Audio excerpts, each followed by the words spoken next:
What's up, guys? Charlie DeCirco here from the Action Network. The World Series is finally here, and it's a David versus Goliath matchup. We've got the undefeated Houston Astros out of the American League and the underdog Philadelphia Phillies out of the NL.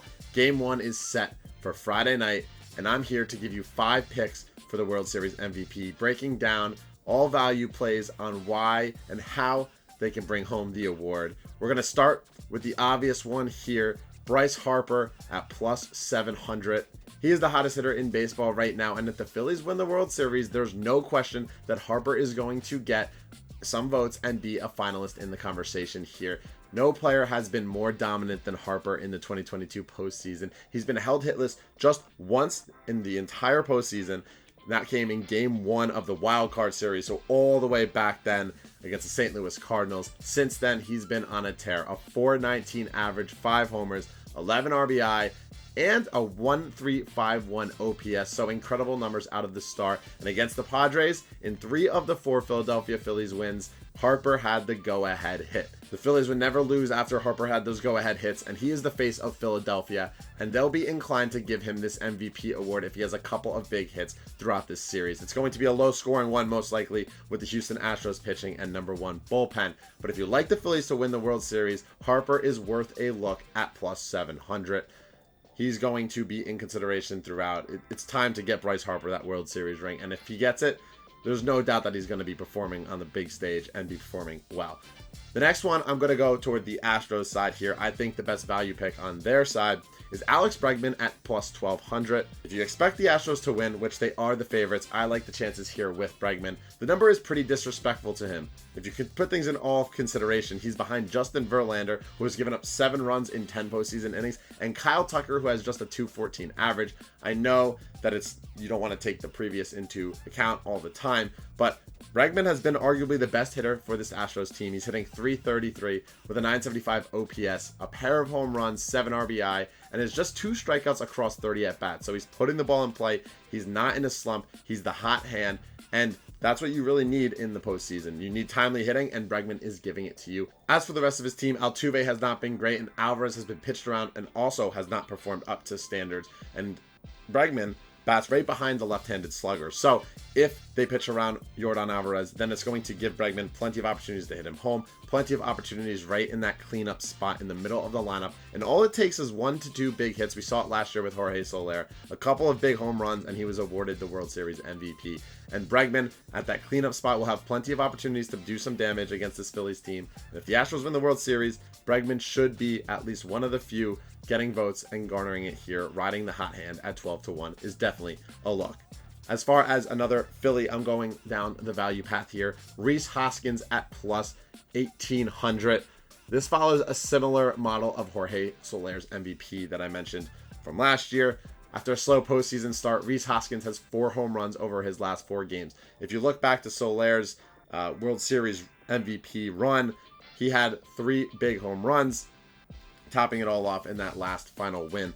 And Rhys Hoskins, he's a boomer bust player. He's going to do some damage. It's going to be with extra base hits. So I love getting the chance here with Hoskins, where if the Phillies are going to win, they're going to need some of their bats to step up. Big hits just matter so much more in this MVP debate than stink and dunk singles. So if Hoskins gets a couple of go-ahead hits here, he's going to be getting a lot of at-bats at that number 2 hole in this Phillies lineup.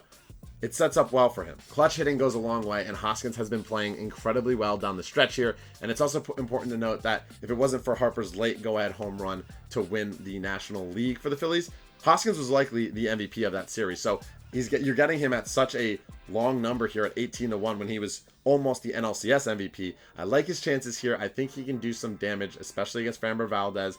And at 18-1, the price is too much to pass up, in my opinion. And as far as another 18-1 candidate, we're going to head down the path to Astros shortstop Jeremy Pena. He won the ALCS MVP. He's been incredible this postseason, and he's hitting .303 across both his series. He has 3 home runs, 7 runs scored, and an OPS that nears 1,000. He's been consistent as it gets, and if it wasn't for that late home run in Game 4 against the Yankees, we likely see this number around that 20-1 range. I still like it here at 18-1. Pena has just been held hitless once through the 7 games and has a perfect spot in the middle of the order, right sandwiched between Jose Altuve and Yordan Alvarez. He's going to get pitched to. He's not going to be pitched around. And he's getting consistent at-bats and doing well in those at-bats. If you want to ride a hot hand and you think that the rookie steps up in the biggest stage of them all, Pena at 18-1 is worth a look. And as far as the long shot, you can't ever have a video without a long shot bet. We're taking Alec Bohm 60-1. This is a huge value play and one that I talked myself into based on narrative alone. If you remember Alec Bohm from back in the early stages of the season, he was booed by the Philadelphia Phillies crowd. His defense was abysmal. And you know what he's done? He's responded and has been great. The postseason, not so much, but he's a great hitter in that middle of the lineup.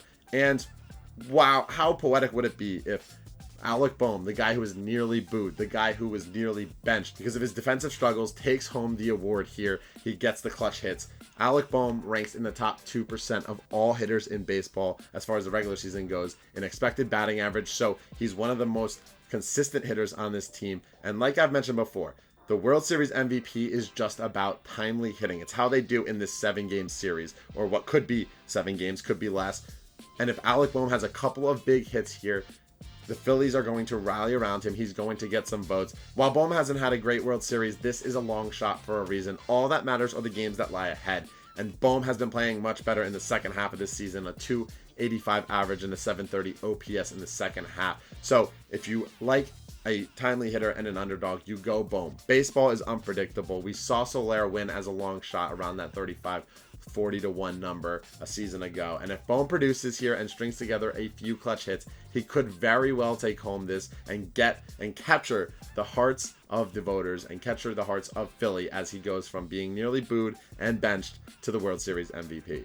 That's going to be it for me. If you like this video, be sure to give it a thumbs up. Let me know who you think wins the World Series and who wins the MVP in the comments below. Would love to talk this entire fall classic with you. And be sure to follow the Action Network and subscribe on YouTube, and follow me in the Action Network app for more picks throughout the entire World Series. Best of luck on all your plays, and you know, only a few more games left, so let's get it.